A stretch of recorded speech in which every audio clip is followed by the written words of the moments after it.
So on the lineup you've got 15 reds up the middle of the table. These two are usually the sticking point where even in a match you need to be ready and familiar with this situation so that it doesn't trip you up, because obviously in a normal break most of the reds will be over here, but occasionally in a break you'll have 2 or 3 reds down here that you need to be able to get as regularly as you can pot these ones.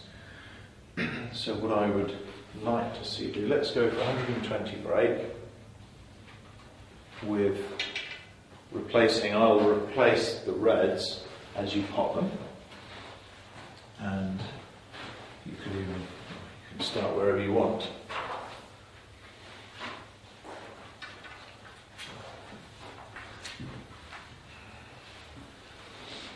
And I'll just replace the reds each time for you.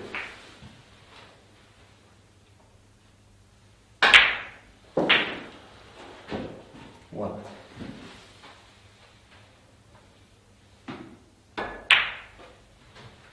8.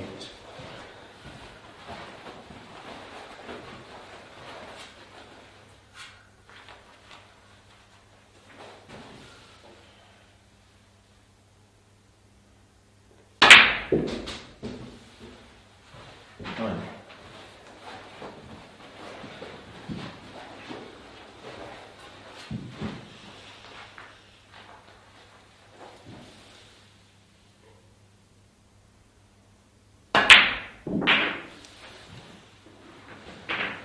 16.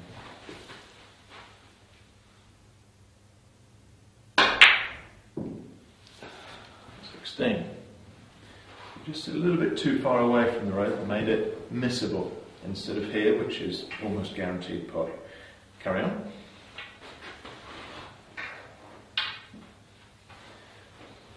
Yeah, what we'll do is we'll play that one again until you can pot that.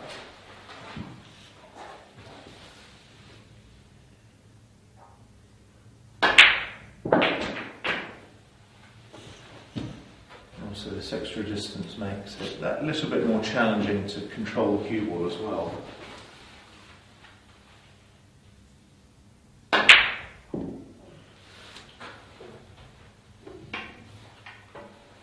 It may help you just to stand over here behind the red, just have a look at the angle into the pocket, and of course realise that you're aiming here, you're not aiming here.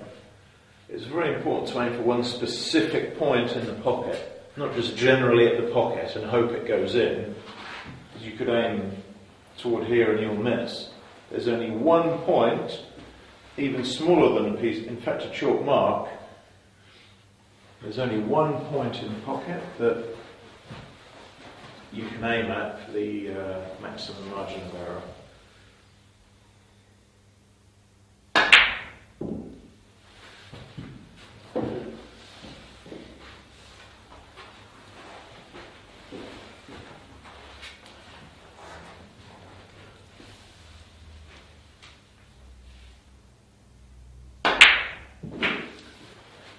Seventeen.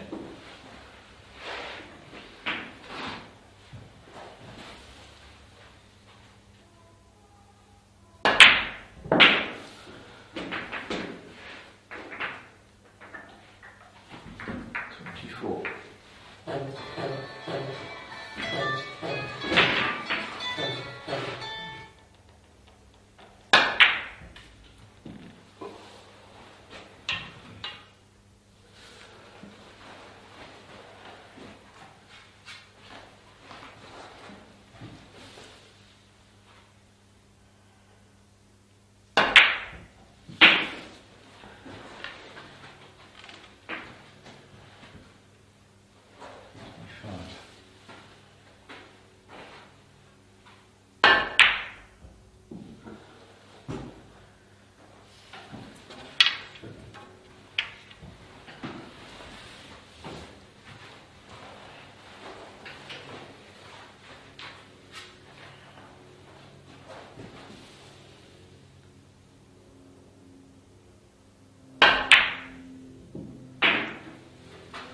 'That's better striking of the cue ball. Obviously you get it too thick, so you landed too low on the reds, but that's better. It's actually a screw shot. Imagine almost that you're screwing back into this pocket directly. That'll help you bite the cue ball fully instead of just losing it with a stun shot. It is actually a screw shot.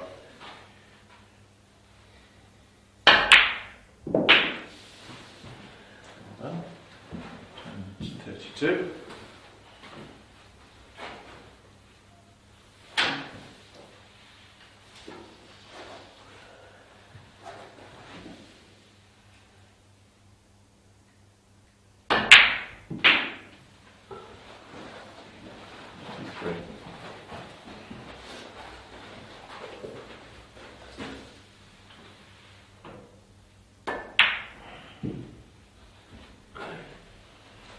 Thinking about this or this?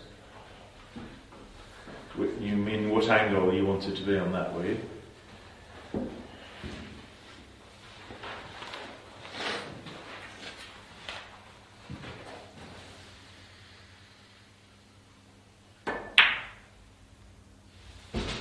What height are you playing that?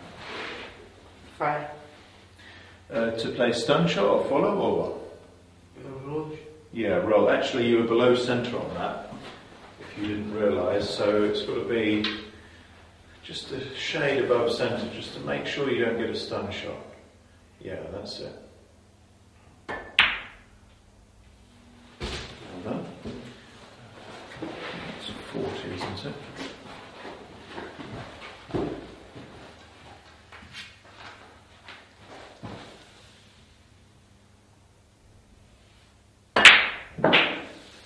One.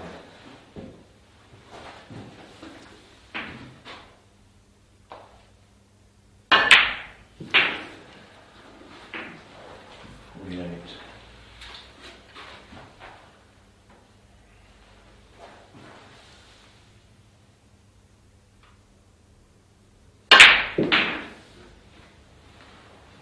49.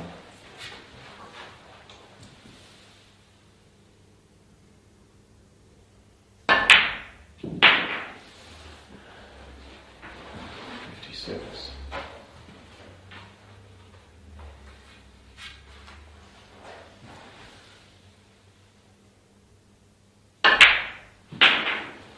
7.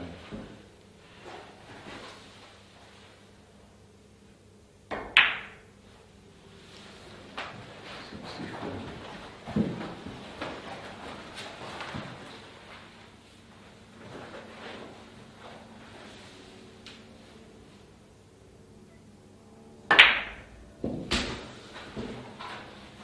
65.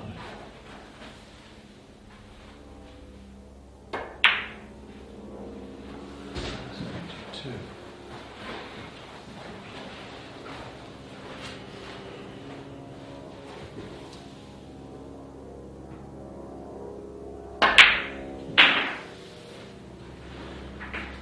53.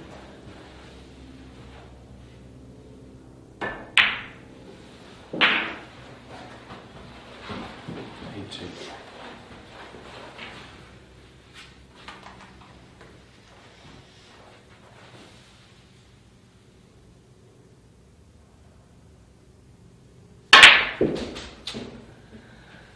12 shot, wasn't it? Yeah. 80. Am I right in thinking that you might have been a little bit lazy on the black and just thought, oh, I'll land on any red? Or did you think of a specific angle you wanted to be on a red after that black? So not pushing again the red. Yeah, what with follow, you mean? Yeah. Yeah, there's always a danger maybe of cancelling this one, and as you saw, the angle you need for follow through is probably a bit less angle than you need for stun. I'd play that one just stun, just an inch higher angle, so that there's no risk of being too straight on it, you see. And then obviously, even better would be, if you play for this one, to be just half an inch below that, an inch below straight on this red, play a straight screw shot. That really should be the red you're always going for. This is kind of an emergency, a backup. So you play the black again, I don't know exactly where it was until you get your decent position.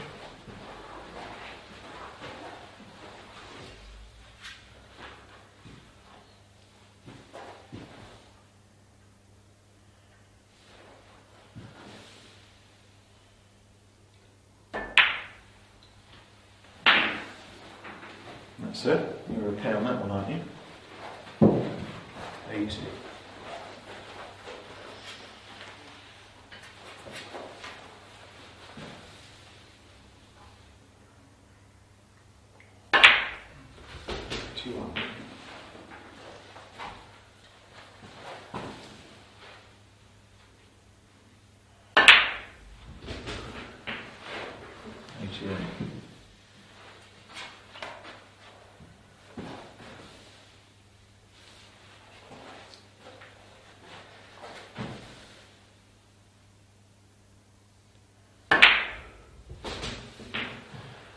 $89.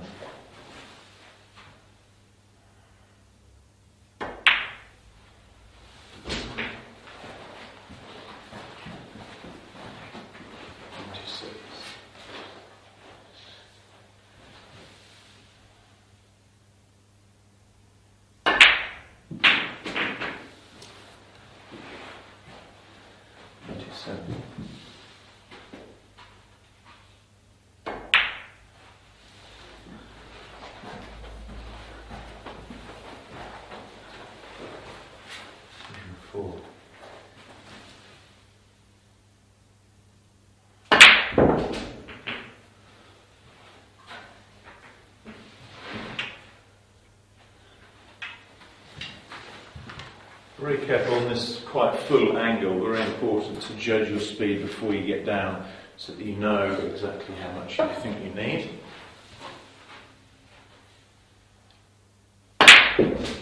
Well done. 105.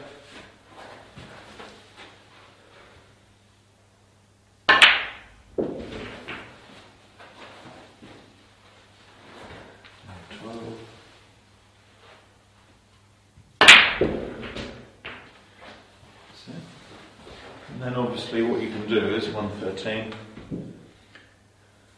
Let's do a few more here. So one red lower now. Okay.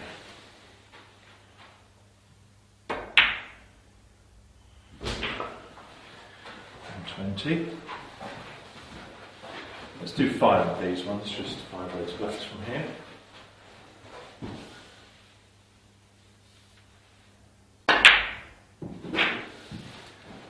One.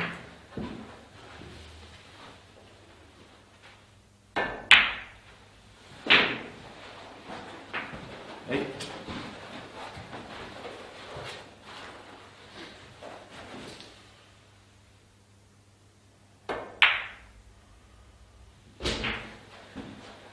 So you play that again until you get above them, because that's no good, you're going to end up here. In this place, screw up here, can't you? Don't risk coming across here, you might nudge the black. The screw stun is safer.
Sure.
Play this one? Stand. Yeah, you can. It's not possible to do that? Okay. Yeah, it's an easier pot, isn't it? Actually, I've placed the red slightly wrong, so more chance of a cannon. It's a much easier pot, isn't it? Good shot.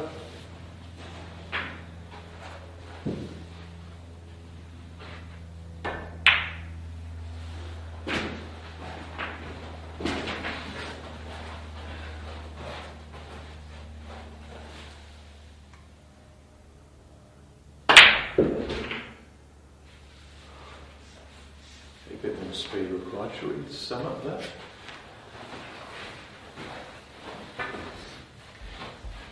Well done. That was nice to see you get into a rhythm there on that final exercise where we had the two reds lower. Oftentimes when the two reds are very close to the black and it seems easy, it's easy to be a little bit lazy and I can just get position on any red. But when we have to focus, or if I lose position, it's a really tough pot. It can help you actually play even better and get even more breaks.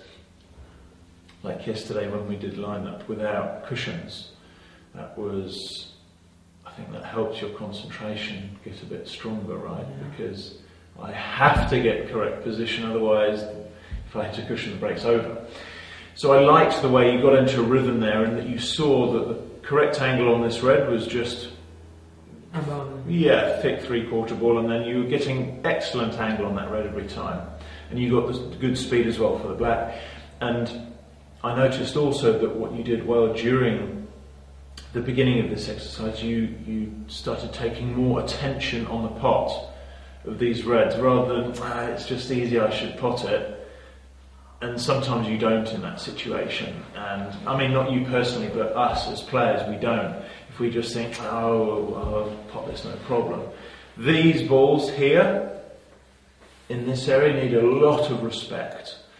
And they're horrible balls to miss because it's a bridge to another group of points, isn't it? So it's no fun to miss these balls at all. So very, very often also you will leave the red itself when you miss it, and you're always leaving the white around this area as well, and there are normally other reds here too.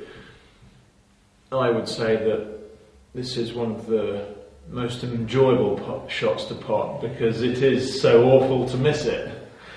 So it's all or nothing really, do or die on these type of shots, and that's where just practicing, like what I said, where to aim in the pocket, where to look in the pocket.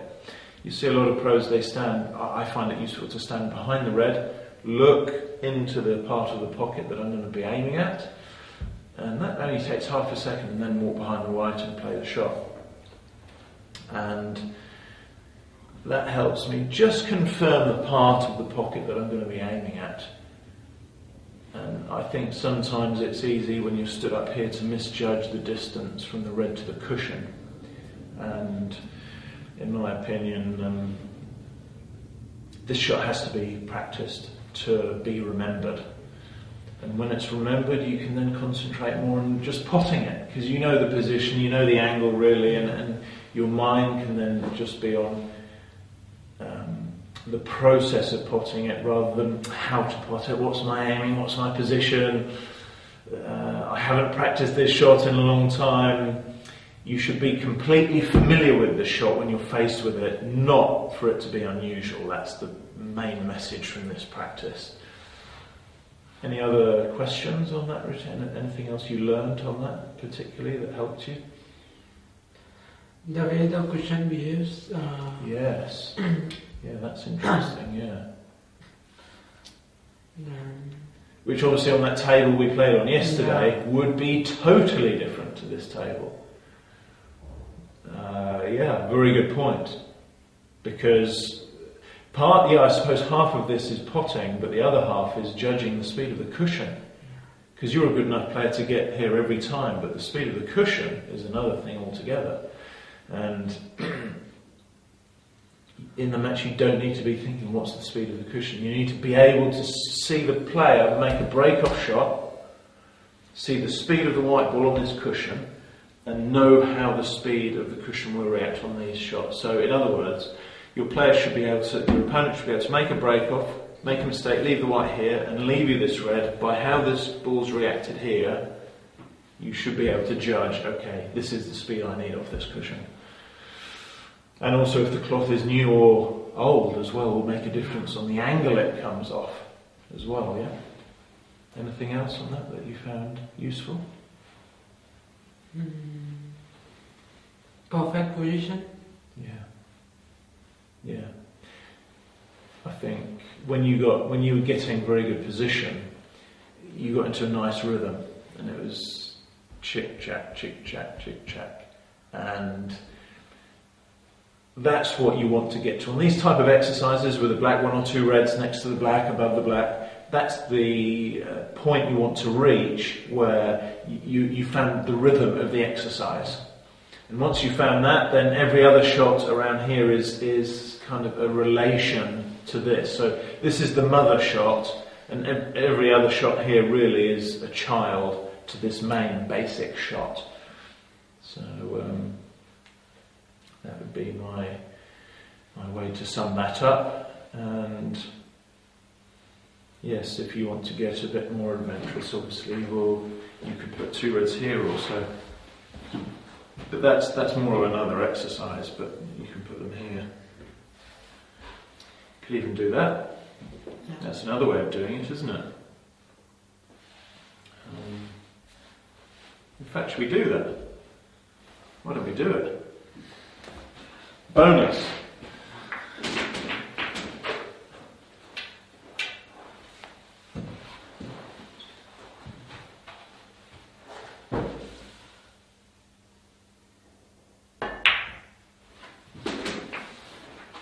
One. Let's do 5 of these, say, for example.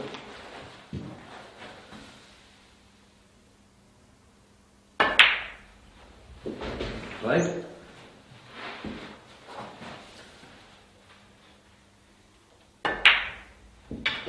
No.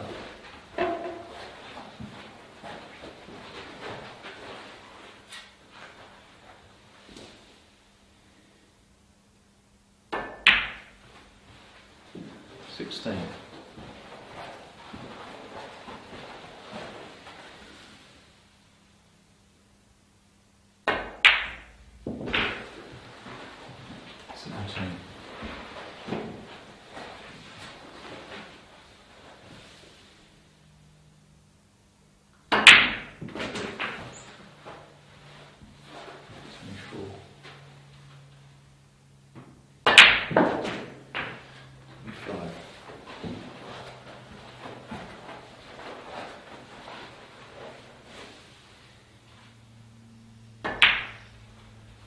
Good.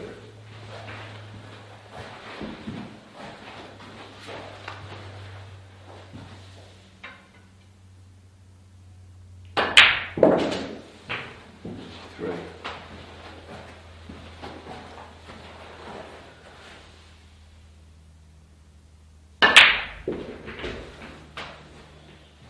$40.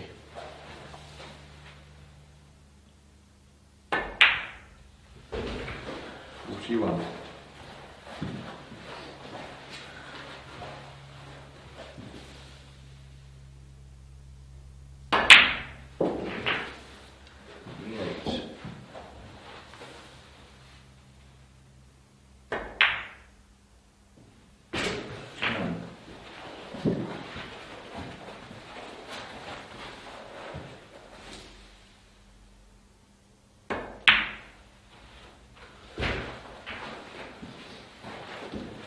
26.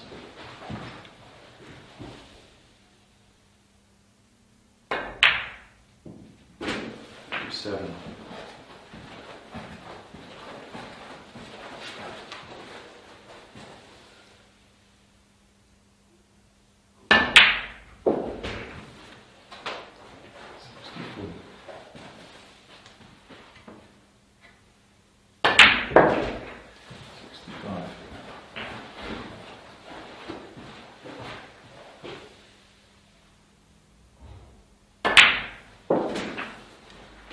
2.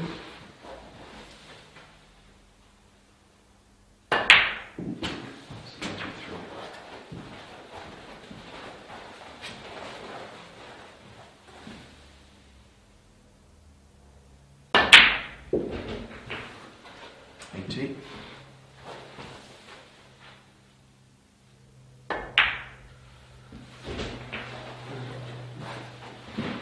41.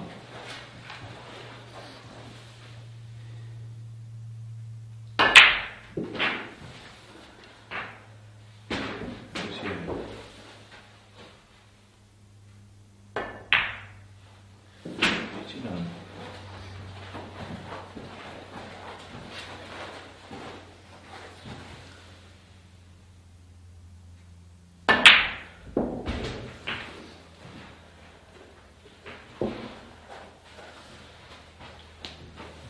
26.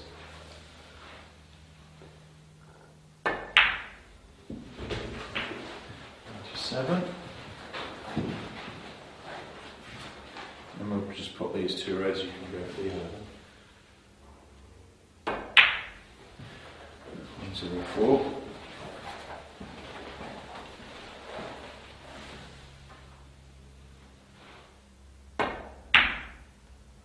Oh dear. Take a seat in my office. Well, I was getting all ready for you to make a 147 there, but you did very well first time to do that. And as you noticed, I was moving the reds closer and closer to the cushion, just to test you a little bit more. And of course, with only one red there, after this red has disappeared, there's only one red. That's why I told you before this black that these will be the last two reds, because I knew that you would have to be sure that the angle you get here is enough to come here above the black for this one. You couldn't be below the black and just play the easy shot for this red again.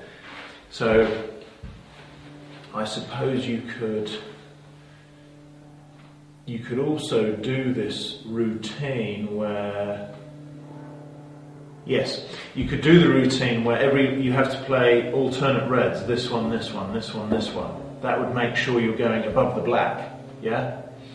So that would be another way of doing it. Another way of doing it is just bring the reds a bit closer or a bit further. And you can just do this until you feel you've got the shot in your game, yeah? And then come back to it, and then you're completely confident with these shots when you're faced with them in the important match situations. Anything else from that last one that you picked up of use? Any other ideas? Yeah, because the first I did this practice, so it was easier to make the position of this. Mm-hmm. Which was easier for position?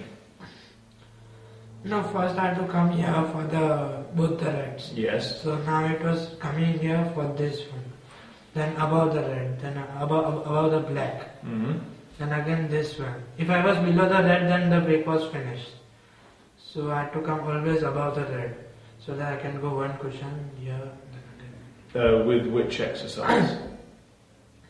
With the two balls kept. So what are you saying? What's your point? What's the difference between this one and that exercise?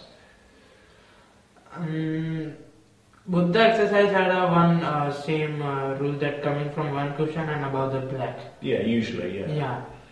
Although obviously, ideally, with the two reds here, what you really want to do is be just below that red, so you can play a screw shot without using the cushion.